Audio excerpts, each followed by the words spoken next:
Welcome. This is a very long title for the evening, but it's kind of fun, and it's one of the ones I used when I was co-teaching a course a couple of years ago, because it really gets people talking, because they don't know that there are all these variations outside of LGBT. So you've got like lesbian, gay, transsexual, transgender, intersex, queer, questioning, two-spirit, allies, asexual, genderqueer, and undecided, and probably many more that I've actually missed even there. But those are some of the identities and orientations that I like to explore within children's and young adult books. Some of them get missed, some of them are just now starting to emerge, and so I think it's pretty fascinating to see the dynamics within this field of literature and what's emerging and what's new and how that's being received, how it's being censored, how it's being advertised, and things like that. So,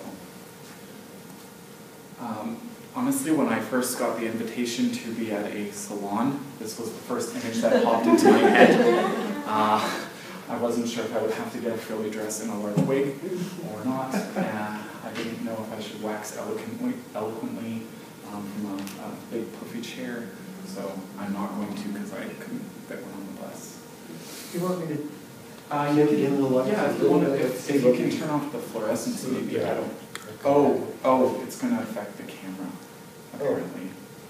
Oh. Okay. Can you all? This is really the one. See it. Yeah. Can you guys see this kind of thing? Okay. Okay. So this is another thing that I use in my research a lot. I don't know if any of you have ever seen it before. It is the genderbread person. One of my absolute favorite kind of constructs that's come out of the internet recently. And I just say the internet because I honestly can't remember. It says where, oh right, it's pronounced metrosexual.com. It's a rather interesting blog that explores gender and sexuality and identities in all sorts of different areas of life. And I like to use this when I'm talking about literature a lot because you can sort of see the different spectrums that are explored in a lot of literature. So you can see how gender identity is explored in some books, how people express themselves through either clothing or actions, or how they're perceived by clothing, actions, ways of speaking, whether they're introverted or extroverted, etc. Gender expression, you know,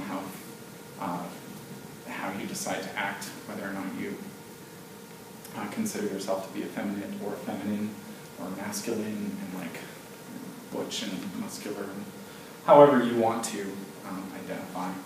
And then looking at biological sex, how that differs from gender, and how that plays out, especially when looking at books that have transgender, transsexual, or intersex individuals, and how that makes it so much trickier for them to exist, especially in literature, because or without fitting into a small box.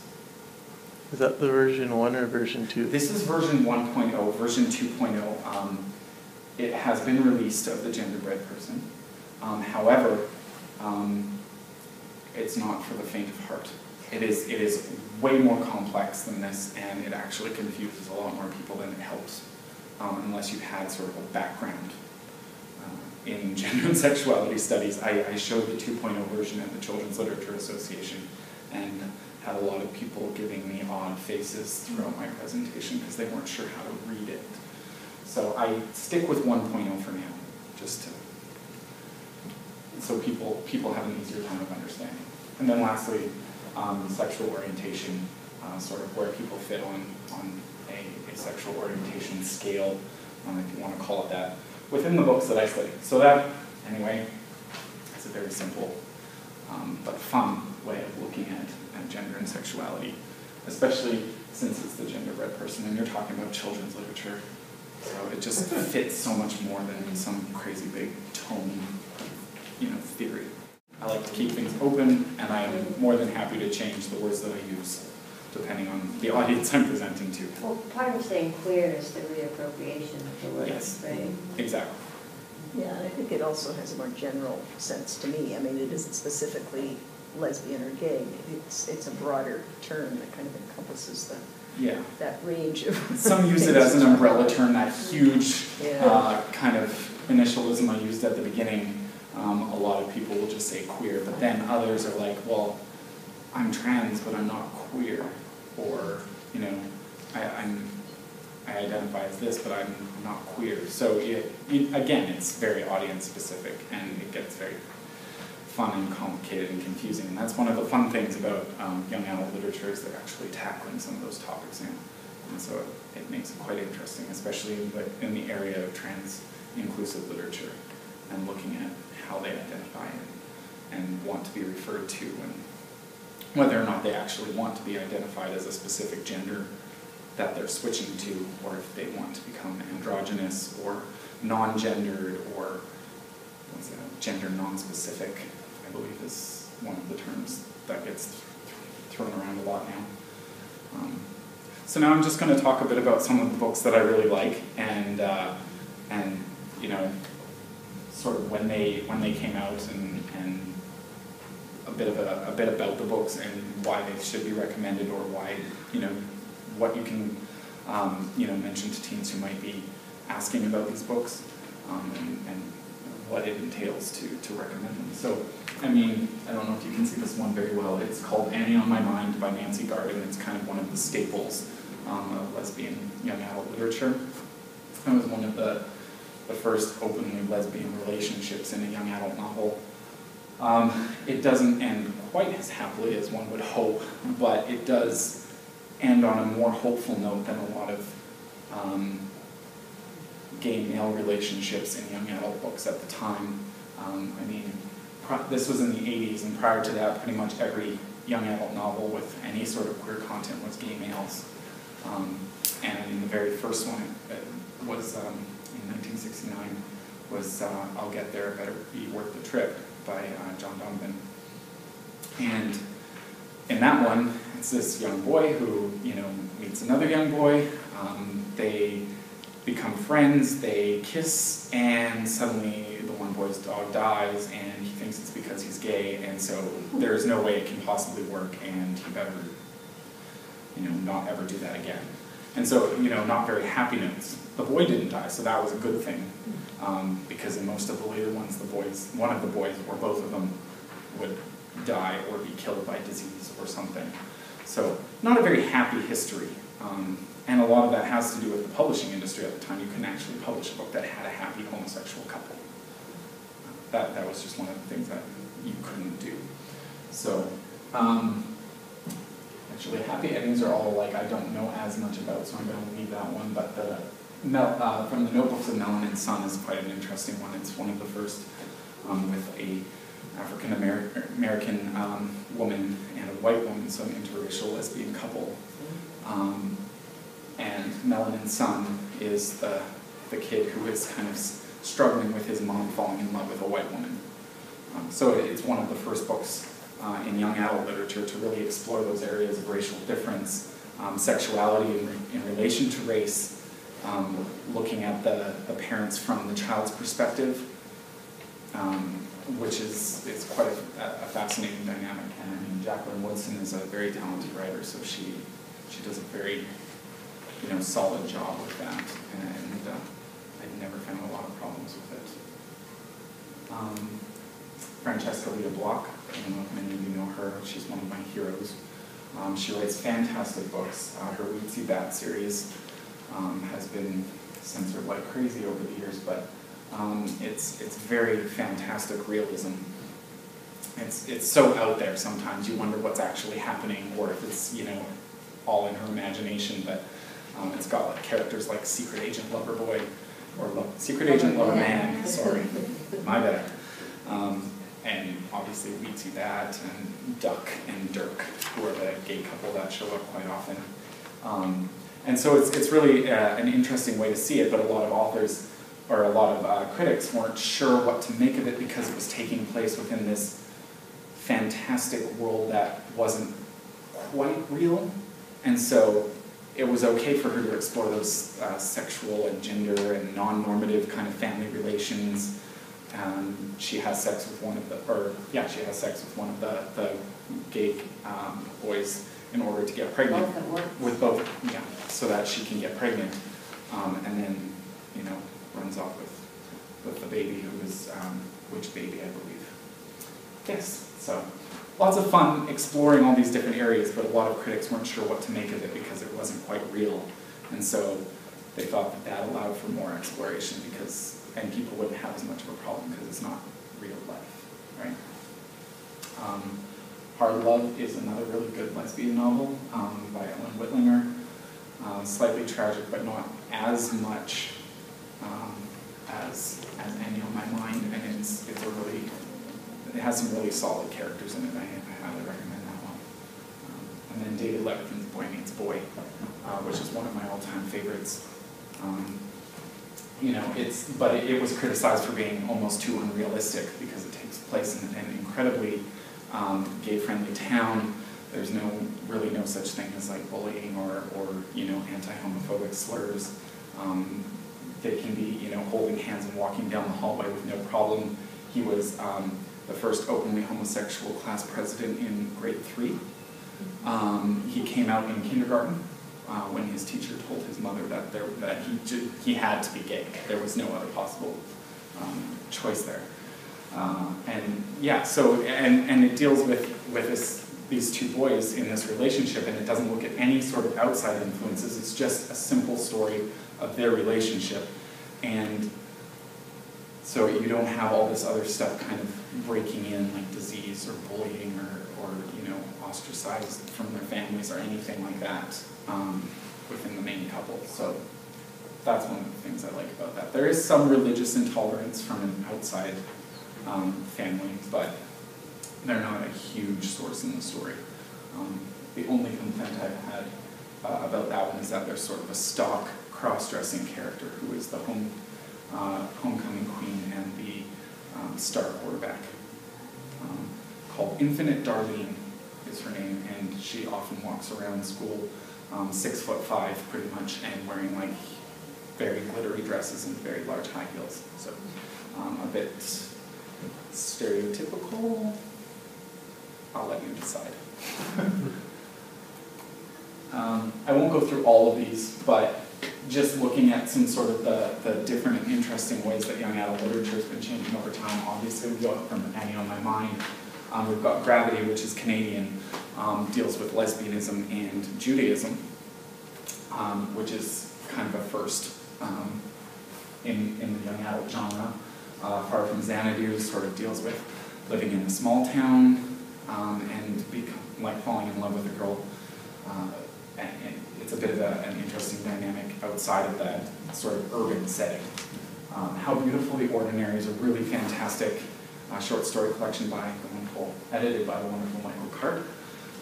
It's got a ton of great stories. It's got some by Gregory Maguire, Jacqueline Woodson, David Levithan, a few others I can't really read from them.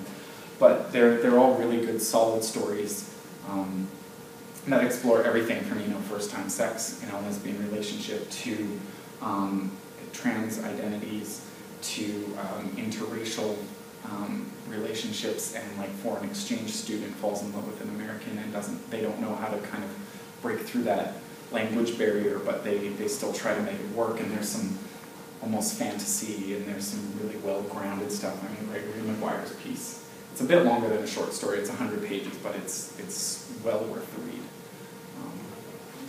Hero by Perry Moore, one of the first gay superhero novels. It's got a young boy whose father is like basically Superman, almost, and he goes off to a superhero academy where he wants to become a superhero like his dad, and there he meets a couple other people with some very strange abilities, one of them is able to make everyone within a certain radius get the flu, and just fun stuff like that. And then there's this mysterious sort of villain-ish type person in black who he never knows, and sometimes saves him and sometimes is against him, and he's not sure what's going on and whether or not he's falling in love or not. So it's a great one. And then Will Grayson by John Green and David Levithan. Two boys of the same name meet serendipitously one day and get to know each other, and One is gay, one is straight.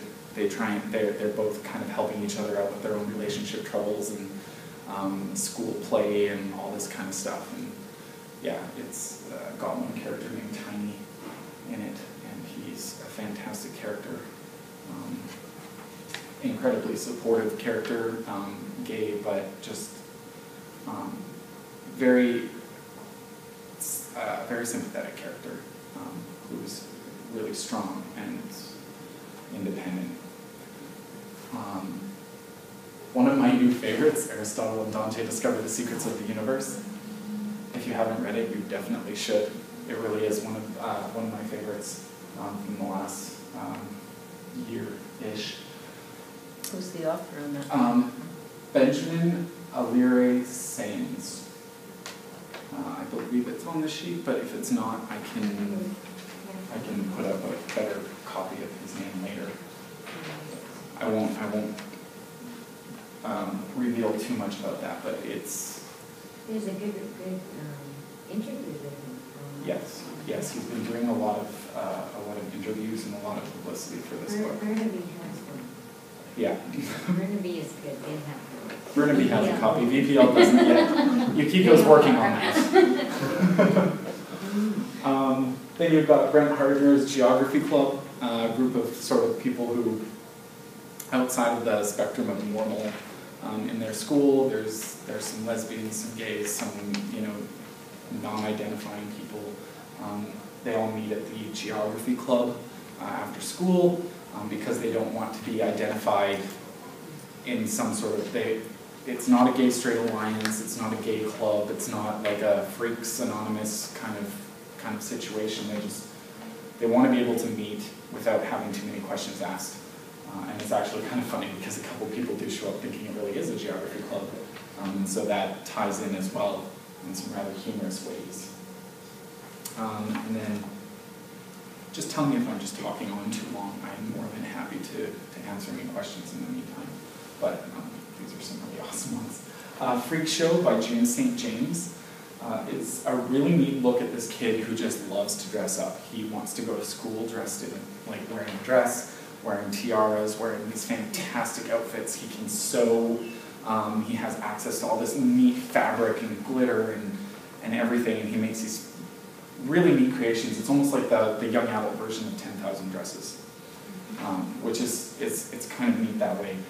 So he shows up to school starting to wear some of these creations, and he gets bullied for being gay, even though he doesn't necessarily consider himself to be so, or they call him derogatory names for being trans or something, and he's not. He just likes dressing up differently. So it looks at the idea of what does this certain performance of gender, like we talked about with the genderbread person earlier, what do these different performances or ways of dressing or ways of acting make people think of us?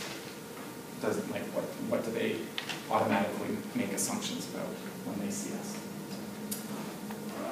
Parrotfish is a transgender young girl going through the transition from female to male. So starts the book off exploring family, looking at the ways that mom can't quite accept it, dad doesn't know what to do with it, sibling doesn't have any clue how to deal with this at school, doesn't want to be associated. And so the process of going through a transition, trying on binders for the first time, and trying to go to school dressed as the new person, as a completely new person, with short hair, and desiring to start taking testosterone and looking at getting top surgery to have her breasts removed, and just looking at sort of the torture that she goes through going through this transition. It's quite fascinating and a little heart-wrenching at times, and it just really makes you think about the experience that some of these kids go through, especially when they're younger, and they're being told, you're too young, you have no idea who you are yet, you can't possibly understand any of this. So it's interesting to see how some of these authors are working these themes into their books and making it a bit more realistic for adult audiences as well, so that you can get a bit of an idea of what these people are going through. It's very similar to Luna by Julianne Peters. However, Julianne Peters was writing from the perspective of the younger sister of Liam/Luna. So Liam is deciding to slowly become Luna, starts dressing up at home, decides eventually to go to school, but is soon found out, and just again, like Parrotfish, seeing the dynamics of how this is viewed by other students, by family, by friends, by the sister even, support, non-support, and then looking at where Luna managed to find, knowledge and friendship, which was eventually through the internet and through message boards, and it really kind of, I think, started in some ways a large wave of message boards and Tumblrs and blogs, about people's own transition experiences on the internet, and it's a really good source of information that they bring up in those books. Yes.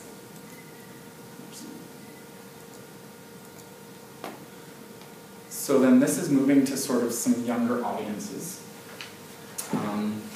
It's a little bit different in children's literature. You don't talk about homosexuality so much, just because there's sort of this idea that children aren't forming that sort of sexual identity yet, but they are forming a gender identity. They're deciding how they want to be perceived by mom and dad at home or by other kids at school. They're dressing up in different ways, playing with different toys. We sometimes assume a certain sexual orientation based on that, but a lot of these books just explore the gender identity more so. So you've got Sometimes the Spoon Runs Away with Another Spoon, which is actually a coloring book. It came out last year. Some people say it's more for adults than for children, but I think it's still a pretty fun book. I've got some images after this to put up that I think you'll appreciate. 10,000 Dresses, like I talked about earlier, has gotten into a bit of trouble at times, but has been really successful. This young boy who goes to sleep at night and dreams of all these fantastic dresses he can make in the shape of pyramids and made out of mirrors, and how he desires to become this other person. And so some consider it to be the first transgender book for children. Others just say that it's about gender performance. So I think it's really up to the reader at that point what they want to read into it. But I think it's really interesting either way, and shows great exploration anyway by a child. And then a middle grade reader, The Boy in the Dress by David Walliams. I don't know if any of you watched Little Britain, but David Walliams is one of the two main characters. He's the taller one. Anyway, he has a portion on the show where he always walks around as the world's worst cross-dresser. And always says, "I'm a lady," and goes around like that. Anyway, brought that into this book, made a quite fantastic novel of this young boy who likes to dress up in dresses. His dad finds out, gets very upset. He gets kicked out of school. His principal doesn't know what to do with him, and his classmates don't know about any of this, right? And so he ends up dressing up and pretending to be his cousin from France. And he goes around town one day and he doesn't get recognized, so it's suddenly this big relief, and he's able to be himself and have fun and enjoy life.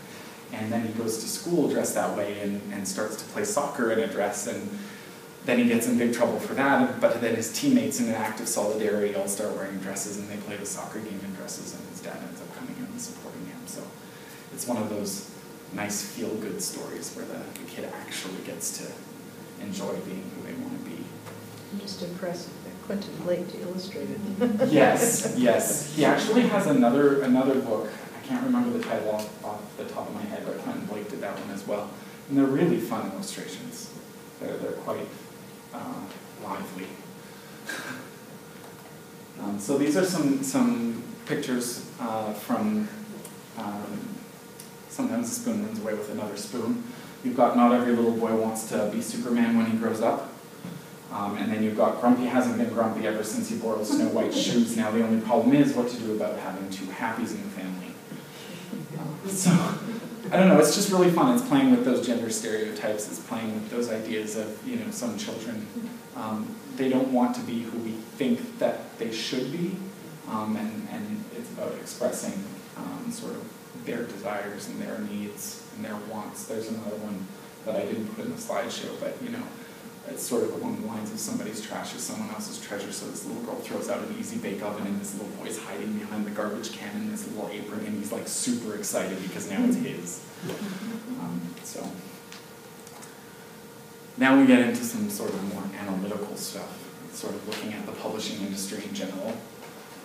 Did anybody want to ask any questions before I kind of switch gears? No? Everybody's good? Yes? I had one thing I would ask, and you can always answer it later, but if you would be able to, or anybody here recommend like a magazine, a periodical that the library could subscribe to, maybe along the same lines, by or for lesbian, bisexual, gay, transgender, queer youth.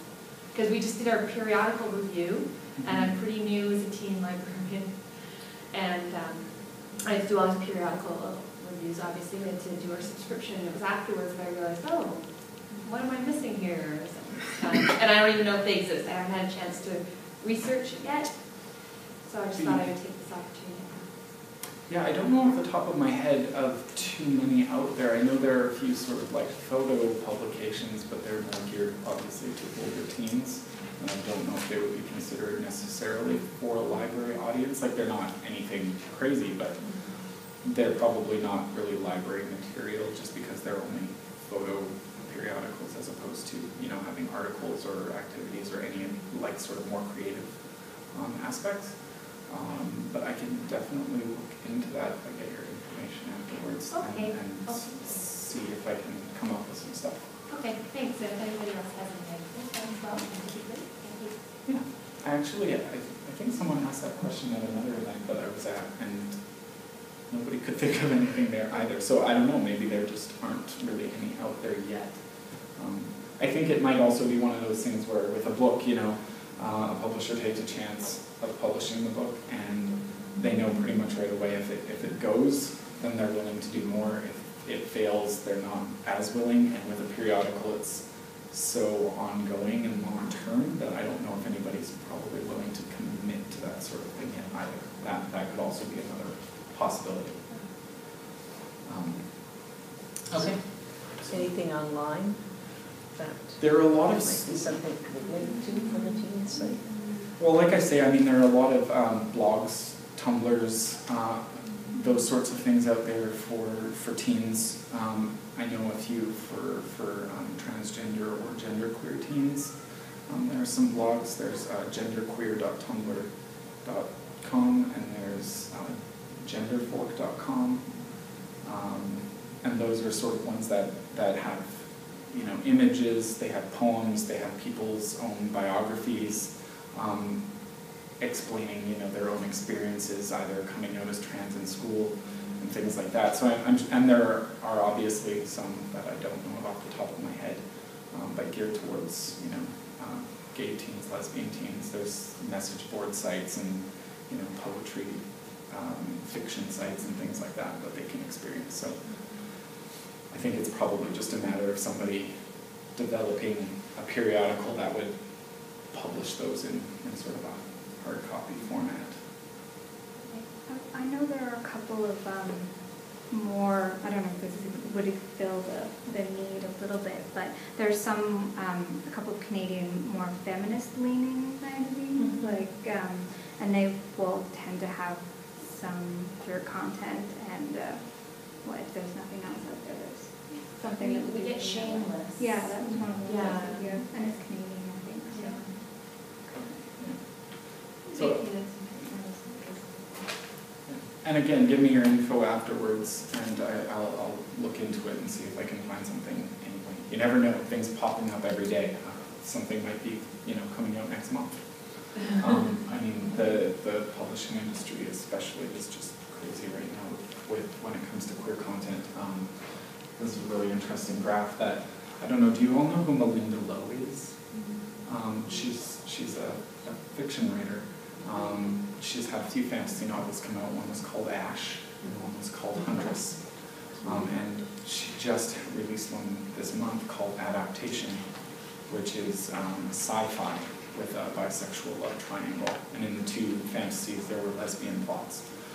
So she's really prolific in that sense, and she's become very popular among a lot of teen audiences. And she also had some racially diverse characters, which was something that just elevated her to even higher status for some teens. But she decided to, on her own terms, go through and see if she could find some numbers. She actually called her blog post, "I Have Numbers." And she basically went through and tried to make graphs and charts and look at as much as she could about publishing for LGBT or queer audiences for young adults, and mostly. I don't think she touches on children's literature specifically, like picture books, but middle grade and young adult novels she touches on. So you can see 1969 there was like one, 1970s like one here and there, maybe 2 or 3, and then suddenly, 2001, there were a couple of jumps here, but 2001 it just kind of skyrocketed, except for a very weird drop in 2010, which I'm guessing, and she was guessing as well, has to do with financial difficulties in some publishing houses. That was kind of the main reason, because I don't know of anything culturally that would have caused that much of a decrease in gay and lesbian literature specifically. I think looking at other numbers, it seemed to be just a drop in publishing in general in that year. But yeah, 2012, it's almost right back up to 2009 levels again. There's I think almost 50 a year coming out now, and the prospective titles for the next 2 years are just elevating even higher. So it's really good to see those sort of numbers and increases. And the thing that I found interesting, she went through and she actually went by sort of the big publishing houses to look at who was publishing sort of the most. So you have other publishers, and then you have Simon & Schuster. I love Simon & Schuster. For the longest time I was thinking, wow, I wonder if anyone else publishes as much queer literature as Simon & Schuster. Nope, not really, except for 2010, which was an odd year, but generally they're pretty high up there with their content. So I thought it was just interesting to see the breakdown by different ones. Scholastic isn't on there, it's under other publishers. They've been starting to come out with a few more things, though it's really hard to find unless you know the specific title. They don't seem to advertise them on their website very much. They'll come out in press releases, but they don't tend to actually advertise on their website when they have those titles. So Do they do that for other books? They do that for mostly YA in general. They don't do a lot. They tend to stick with sort of their children's books, middle grade readers, sort of what you get at the Scholastic book fairs. Oh, right. If you want to find any of their other imprints, you have to actually dig pretty deep to find who they're associated with. Arthur A. Levine is a division of Scholastic, and they're pretty much the only one who has been really touching the queer literature recently. And I think he kind of created that imprint specifically to help increase publishing in that area. So, at least that's what he said when I talked to him in the summer. So then we look at novels by gender. There has been some talk about this chart being not inclusive enough, or being too kind of split or categorized. Somebody mentioned, well, what about trans characters that identify as boys, or what about trans characters that identify as girls, or intersex, or genderqueer? I think comes under undetermined. But it's still, it's pretty obvious who the main characters are. I don't think even if you tried to put transgender, genderqueer in, you'd still get more than a quarter, up to half of them being boys. So it's, obviously, I know why that happens. because, you know, lesbianism tends to be looked at as a stage among young adults, even from a psychological perspective still, more than it does when it comes to gayness and boys. It seems to be like no boy would come out unless he absolutely knew. Whereas girls, it's like, oh no, she'll change her mind eventually. She'll realize what's good for her. It seems to be the idea, even within a lot of these books. It's like, it's just the phase. They'll grow out of it. We'll change them. They'll find the right man. It's do they write on bisexuality? Bisexuality has actually been a very recent phenomenon in young adult literature. Previously, it was like you could identify as bisexual, but by the end of the book, you had to choose. Alex Sanchez had the new Boyfriends with Girlfriends, and Lily Wilkinson wrote a book called Pink, and those are sort of more bisexual in nature. They don't necessarily make them choose by the end of the novel. They're allowed to be attracted to whoever they're attracted to, which is very. So when you say choose, do you mean like they choose the person they want to be with, and it's a girl or a boy, or like they say I have. They have to choose whether or not they are lesbian or straight. I see. So it's quite. It's pretty. Okay. It's sort of like, yeah. I mean, it was sort of like, early queer books where the character had to either become straight or they died. Here it's a little less harsh.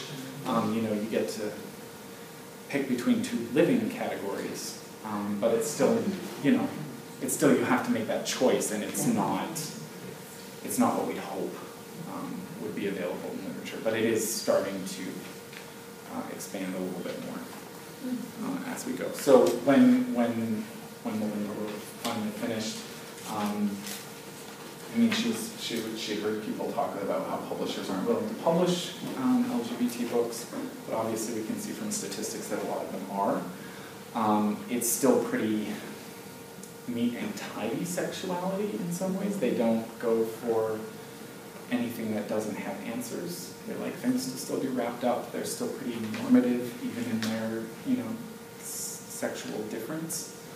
So there's still a lot of room to grow, but I wouldn't say that they're as opposed as they used to be. I mean, there have been, obviously, what started the BCLA discussion originally was the idea that these authors were forced to change one of their homosexual characters. There was another one that I was reading recently by author Sinan McGuire, who pulled out of a collection called Wicked Pretty Things. This was just in early 2011, actually. And she pulled out after another author was told that her same-sex relationship between boys Wesley and Cameron had to become a straight relationship where they couldn't publish the book. So she pulled out as well. So, there are still instances where a publisher will be less likely to publish the book if those characters are present. But I don't think it's quite as rampant as some people like to say it is. Obviously there is still room to grow, and I'm not a publisher, so I can't say 100%.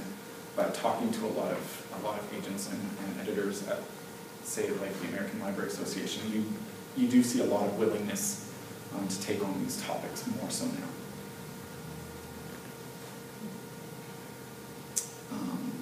And then she says the bad news is that the gay still kind of outpaces the lesbian, bisexual, or transgender content. And you can see she didn't even touch on intersex or genderqueer. She mentioned genderqueer, but there really weren't any genderqueer characters yet. So now, this year, we've got our first intersex character. Yay! We can all be excited, or can we? Dun, dun, dun. I just read Above about a month ago. I was super excited there was an intersex character in it.